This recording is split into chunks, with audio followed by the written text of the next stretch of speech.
Tu veux que je te raconte l'histoire des chuchoteurs? Ok, mais par contre, moi je raconte mes histoires qu'aux enfants qui se lavent les dents. Donc attrape ta brosse à dents, ton dentifrice et tu frottes jusqu'à ce que l'histoire soit terminée. 3, 2, 1, 0. Déjà, je veux te dire bravo. Non, c'est vrai, vraiment, c'est pas des blagues, je te félicite. C'est pas facile de garder son masque toute la journée à l'école. Mais c'est hyper important de le faire pour qu'on puisse tous sortir avant Noël et voir les gens qu'on aime. Et puis aussi avoir plein de cadeaux. Mais t'inquiète pas, il n'y a pas que les enfants qui sont mis à contribution avec les masques, hein. Nous aussi, les grands, on est obligés de les porter au bureau, même si ça fait de la buée sur les lunettes et que parfois on comprend rien à ce que disent les gens. Bah oui, t'as remarqué?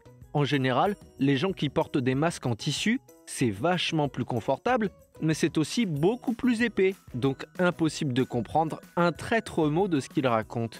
Vraiment pas du tout pratique, hein? Hein, qu'est-ce que tu dis? Ah non, je disais c'est vraiment pas pratique. Surtout que comme on peut pas lire sur les lèvres des gens, on ne peut compter que sur le son. Mais il y a un autre domaine dans lequel c'est hyper compliqué quand on ne s'entend pas, c'est l'apprentissage de la lecture. Tu sais, on voit ça en classe de CP. Et c'est très important de lire à voix haute pour voir si ce que l'on a compris sonne juste. Parce que quand on lit dans sa tête, parfois, on va comprendre une bêtise. Alors il faut tout prononcer.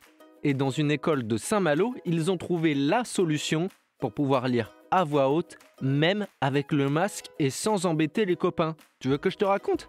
D'accord, mais d'abord, je voulais revenir avec toi sur le brossage de dents. Parce qu'on te dit toujours de bien les brosser, mais on ne dit jamais comment.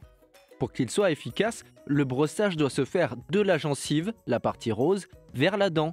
Mais il faut aussi frotter le dessus des dents, hein, parce que c'est là que vont se déposer plein de bactéries. Bon, je reviens à ma super invention, moi. Et pendant ce temps-là, continue de frotter. Alors, à Saint-Malo, à l'école, ils sont super fortiches en bricolage. Ou en tout cas, les maîtresses.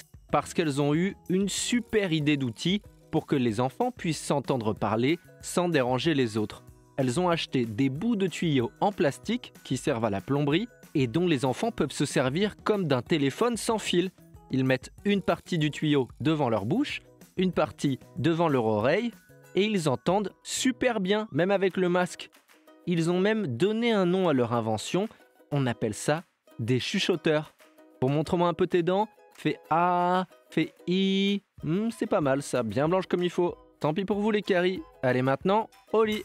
Je vais pas aller me coucher. Retrouvez les épisodes des Dents et Dodo sur le site et l'application BFM TV et sur toutes les plateformes de streaming. Si cet épisode vous a plu, n'hésitez pas à lui donner une note, à vous abonner à la playlist et surtout à en parler autour de vous.